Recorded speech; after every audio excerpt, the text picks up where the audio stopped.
What's going on, team? It's Caddy with Money Investing. I hope that you all are having an amazing day. So in this video, we will go over the S&P 500 ETF, where it's trading pre-market, and I'll also share some of the economic data that comes out today and tomorrow and how that's going to affect the markets. So if you guys enjoyed this video, please make sure to give this video a thumbs up. It really helps out with the channel. Subscribe and hit that notification bell so you don't miss out on any future market updates, videos related to investing, stock breakdowns, and technical analysis. So if you guys did get a chance to watch my market update from last night, we essentially went over the S&P 500 ETF, ticker symbol SPY, and right now you can see that pre-market we're up just about 10 basis points, which is what we were up after hours yesterday.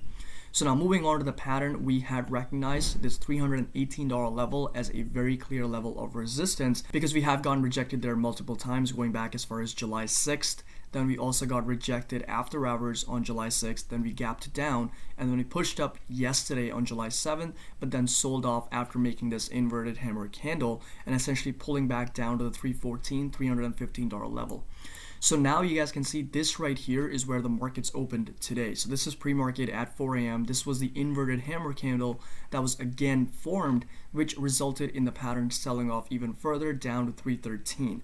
So we were at one point even gapping down, but right now we are pushing up and retesting the $314 to $315 level, which is going to act as a continuing support or resistance based on whether we break out or break down. So right now it's acting as a resistance, which you guys can see right here, and based on previous patterns that has previously acted as resistance, right? So on July 2nd we essentially got rejected here and then sold off close to about 85 basis points, so which is what we are retesting now. So if this old resistance level holds as the new resistance levels, then the next support that we are watching is going to be the $310 level right here. So if the pattern were to break down and pull back down to 310, we're looking at a drop of close to 1%. Now if it does break out of this level, then there's two levels that we need to watch very closely. Of course, the $315, which has previously acted as a resistance and a support, so that's a key level, and then $318, which of course is going to be our very important resistance that we need to break out of in order to see higher highs.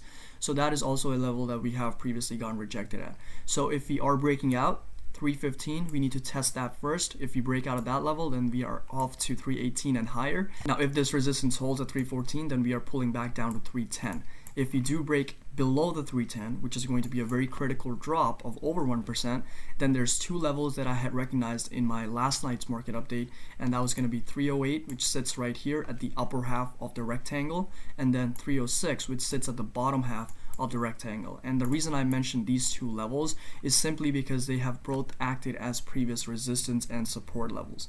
So those are some key levels that we need to watch moving forward throughout the day. Today we also find out about the consumer credit, which is not going to significantly impact the markets, but then tomorrow is Thursday when we find out the initial jobless claims and the cumulative or the continuing jobless claims. I think we dipped below the 20 million mark, and this right here is going to be the initial claims week over week that are filed, and you can see how we're substantially going down each week, and there's less and less people filing for unemployment claims. And yesterday the report came out that we've had over 5.4 million job openings, and for every one job opening there were close to about 3.89 to 4 people unemployed. So if you do the math, 5 million job openings times 4, that's 20 million people still unemployed, which is still relatively lower than what we have seen back in March.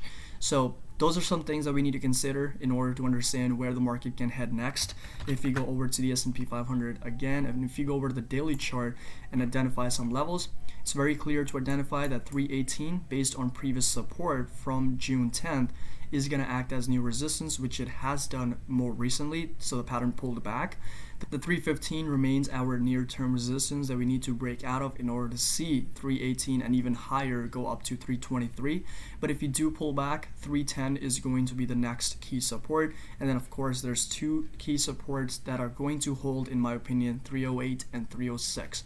I don't personally see the markets retesting 300 because that would be a drop of close to about 4%, which is going to be quite significant. So I think we're going to retest some of these more near-term lows and then push back higher to 318, 323 and break out of that level eventually. So I hope you guys enjoyed this video, and if you did, please make sure to give this video a thumbs up, subscribe, and hit that notification bell so you don't miss out on any future market updates, videos related to investing and technical breakdowns. As always, happy investing, and I will see you guys in the next video.